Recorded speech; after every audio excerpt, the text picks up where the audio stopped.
Greetings and welcome to the Recombobulation Area. My name is Dan Schaefer. Thank you for joining us.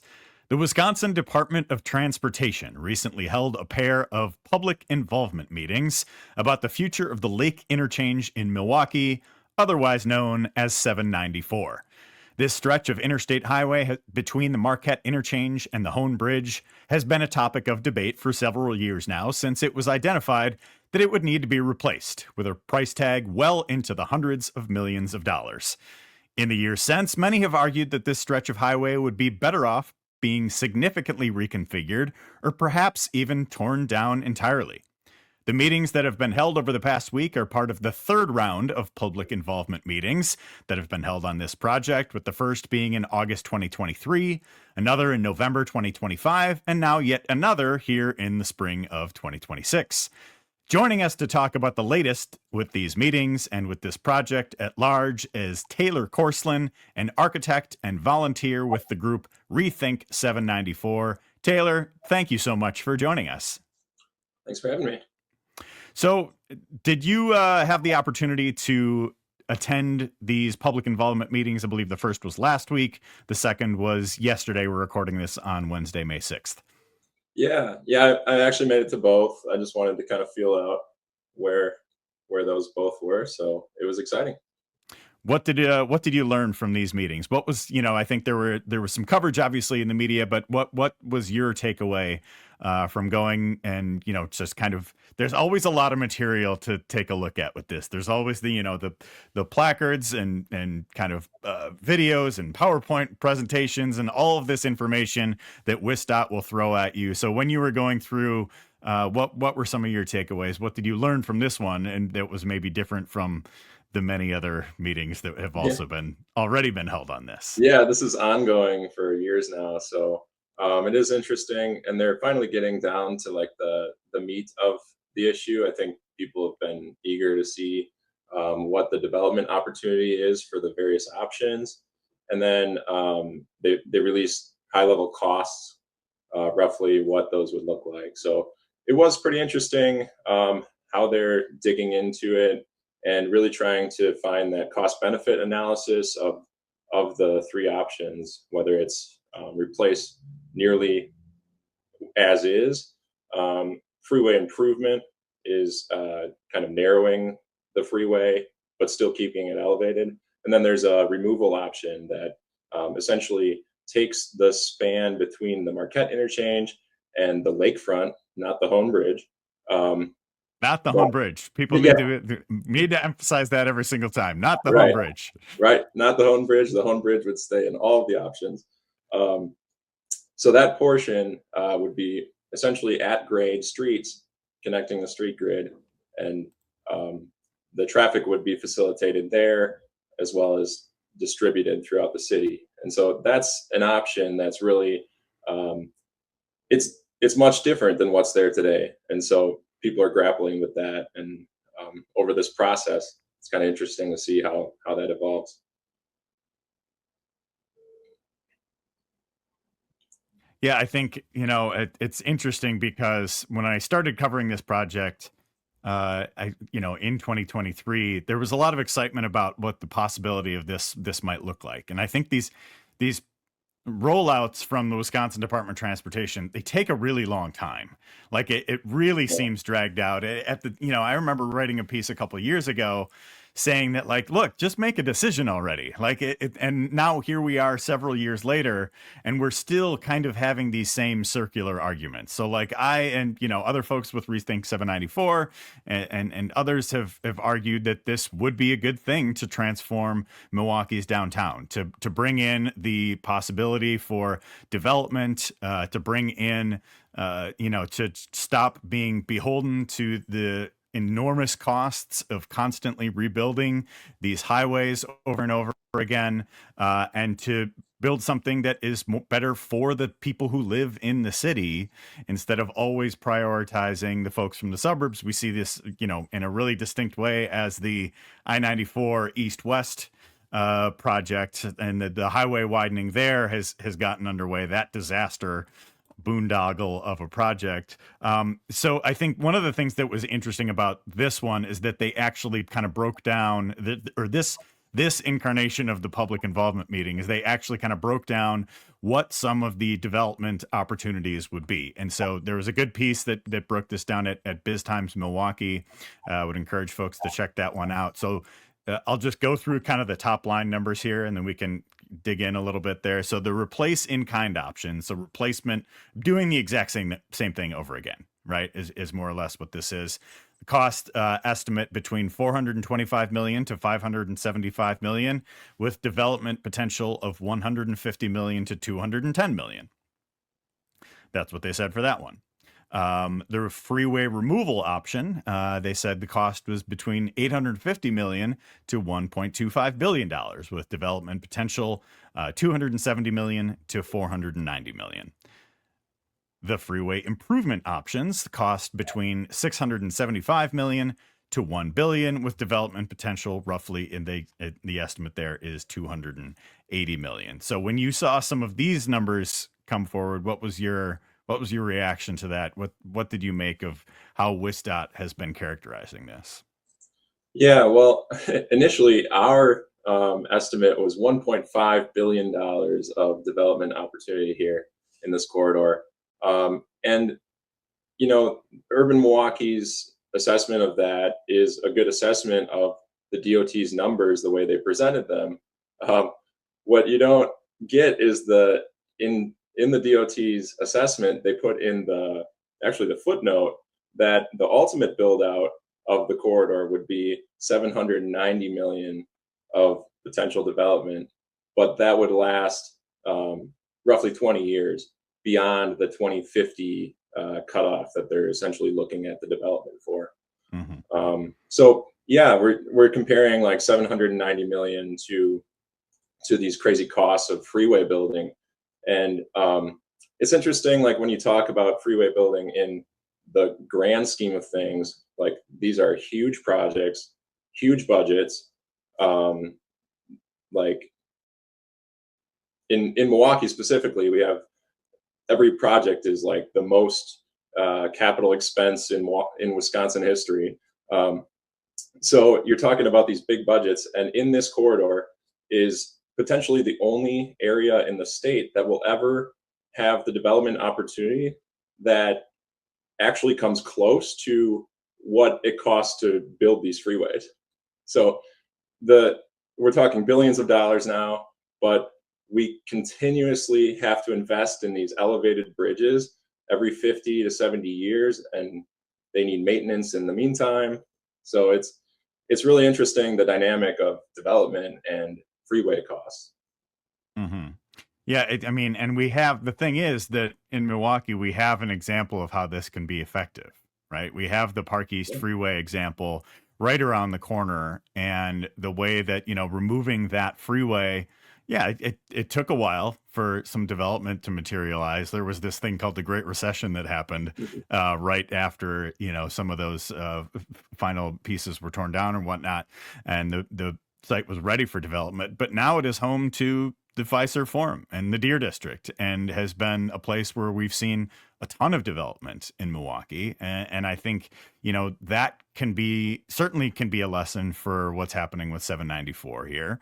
But I think what is so frustrating about the way that this argument has unfolded is that seems to be overlooked, right? Is that success seems to be overlooked in the larger conversation. And they're talking about some of these hypotheticals, but we have the example right here. Do you feel like that is, do you feel like that is recognized to the extent that it should when we're examining these potential proposals? Well, yeah, we're 20 years later from the removal of the Park East Freeway spur, where the Deer District is today, and so you can really evaluate that on the time scale that we're looking at here in the 794 corridor, and say, okay, this would take roughly 20 years to build out, maybe 25, but there's going to be some bumps in the road. There's going to be some dip in the economy. But the long span of this is going to, weather those storms in and out. and you're going to have ultimately development in this corridor. Everything is pointing towards this being far exceeding the Park East in redevelopment of a whole new neighborhood. Um, there's actually development momentum on both sides of the freeway currently, despite this blight of a structure being in the middle of the city, and that momentum was not there in the Park East at all. There was no momentum there, and so they're still building housing in that corridor today, and I think they're finishing one of the last blocks of development that have sat for a while. One of the things that we could do in the interim is make this space a park space, and like let's utilize it in the time that it takes to develop it too. Hmm. Yeah, and I think, it's there are all of these different lessons, and I think there's a negative lesson that we can learn from some of the other projects that the Wisconsin Department of Transportation has been advancing in recent years. So I think these public involvement meetings that are around for 794, this is a similar approach that what they've taken with the I-94 east-west widening project too. They had a number of these public involvement meetings. They had cost estimates, but it always seemed like in the background, there was always this expectation that WisDOT was going to go with the plan that they wanted to do from the very beginning, which was the widening. And it seemed like no matter how many people showed up to these meetings to oppose the widening project, to go with the fix at 6, to go with a different type of approach to what was going on with the freeway there, it always seemed like no matter what happened and no matter how it was reviewed and how many public involvement meetings there was this expectation that WisDOT was just going to do whatever it wanted anyway. And I think, when the cost estimates finally came in for just doing the project as the, 6 versus 8 lanes, it seemed like they boosted the numbers to say that these costs were going to be fairly similar. Do you see anything like that unfolding with this project here, and with what the kind of the way that they're breaking this down? Like, what is your expectation of what you think WisDOT really wants to do here? Well, yeah, that's interesting. I think in the grand scheme of things, their costs across the different options and just talking with the DOT folks, I think they're estimating the costs, and yeah, it has some intricacies with the Marquette interchange and the Home Bridge touching down. So there are some big costs there, but it's really a black box, and DOT kind of estimates these things. You got to trust them on the numbers and just ask for some details.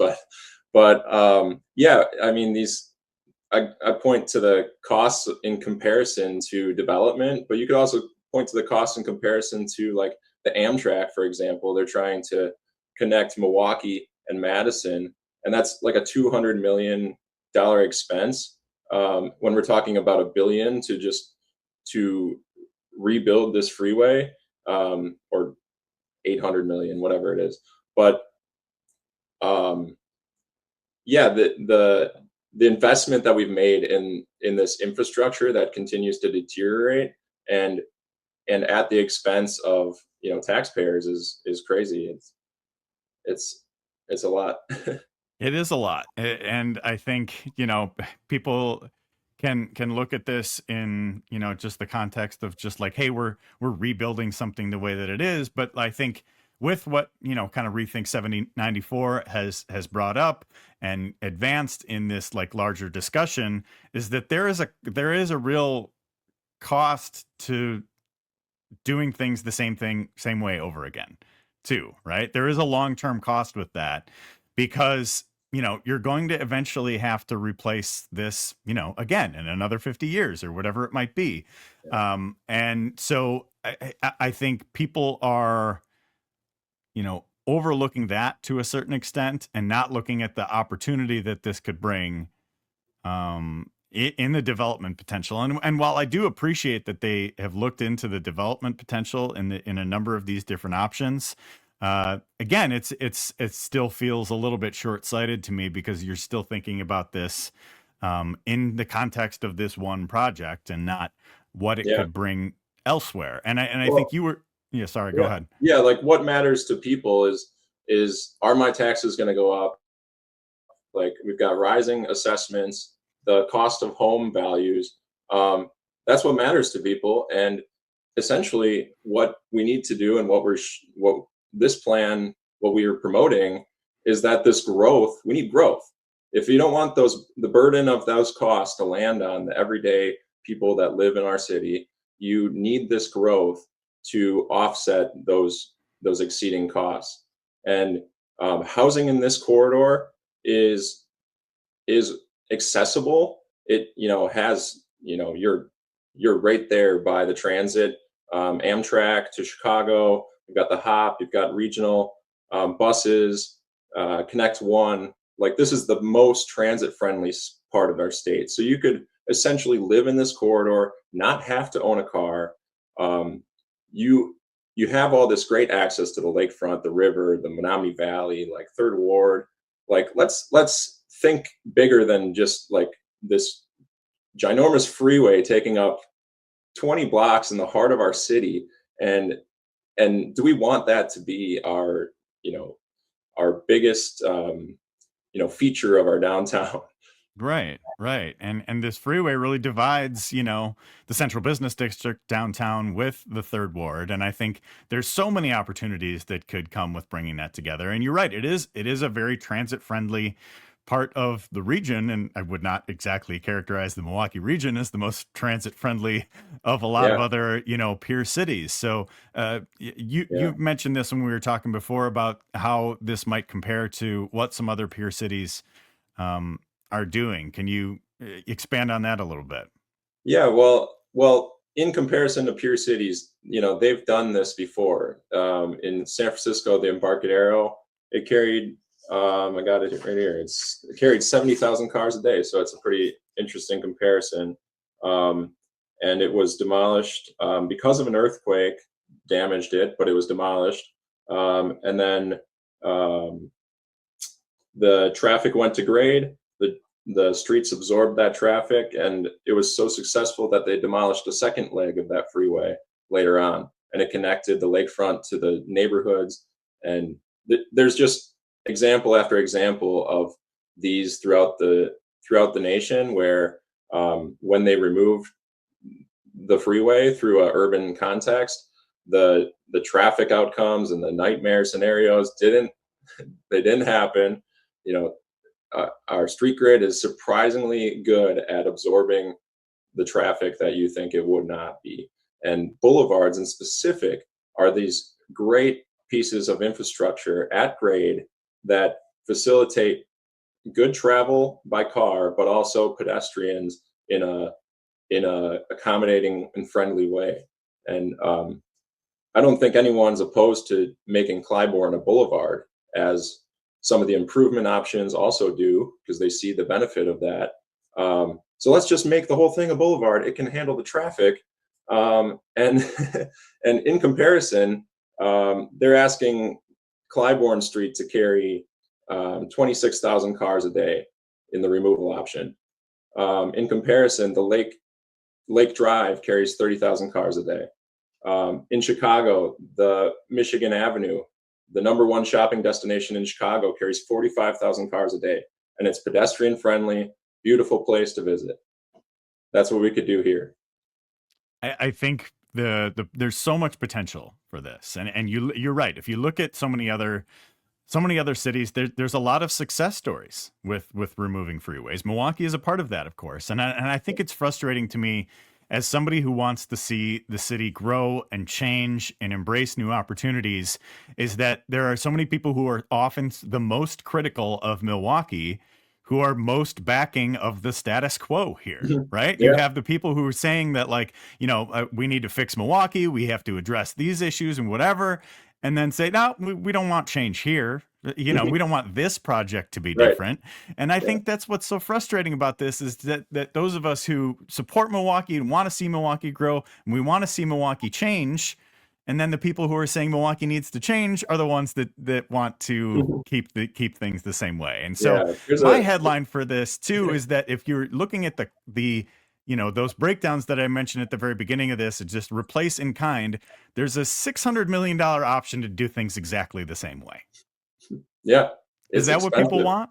A Yep, $600 right. million the exact same way? Is that Yep, really what people want for and, Milwaukee? and you lock it in for 60 years. Like, let's determine this and not see the potential of what could happen here.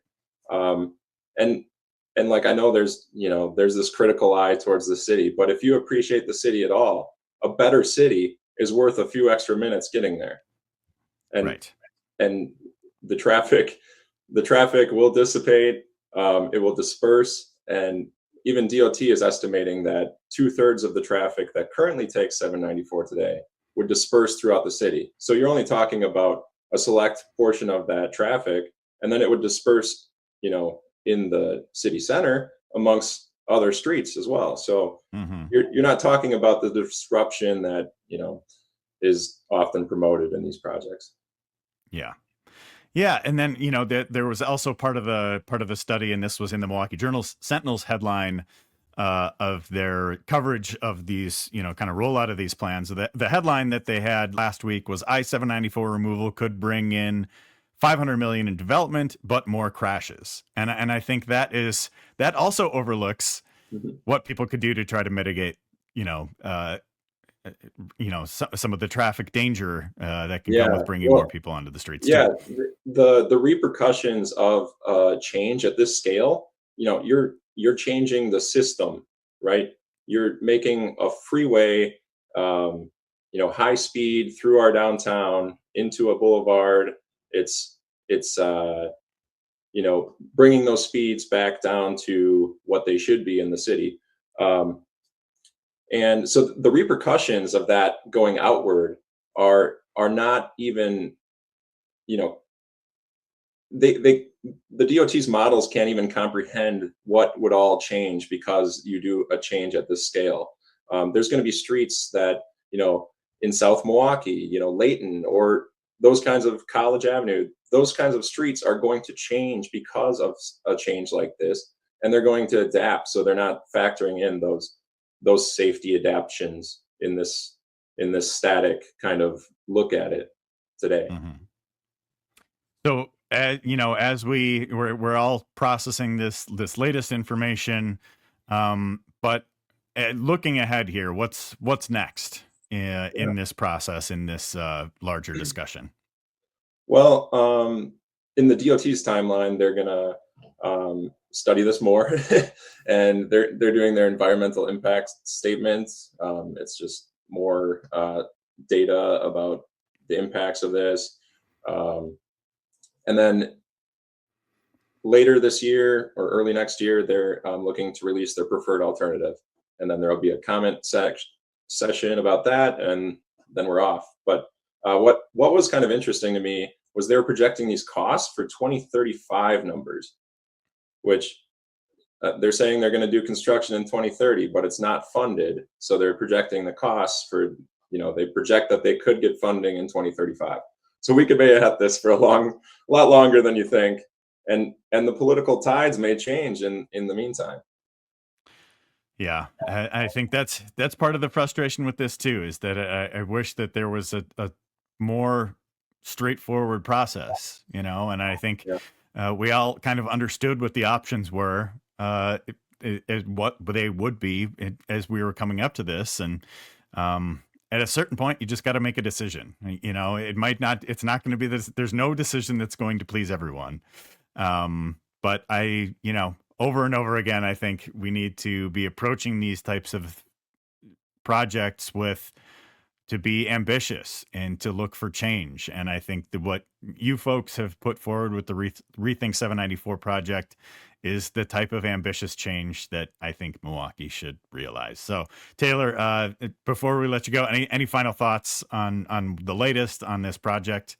well, essentially, like, we want to see thousands more people just be able to live in this extraordinary area of our city again. And this was a city of 700 million people before freeways. we've gutted our downtown, and so is there a better future for Milwaukee than to keep a freeway through its downtown and its heart of the Third Ward and downtown? We just want to see more of what the momentum is around the Third Ward. You love the Third Ward. This is more of that. All right, good stuff, Taylor. Well, thank you so much again. And reminder to our listeners that we have, for those of you who might be listening to this today, we have our Recombobulation Area live podcast at Anodyne Coffee in Walker's Point tomorrow evening, Thursday, May 7th at 5:30 p.m. Free to attend, family friendly. Come on out. Let's recombobulate. Taylor, thank you again for joining us today. Thanks, Dan.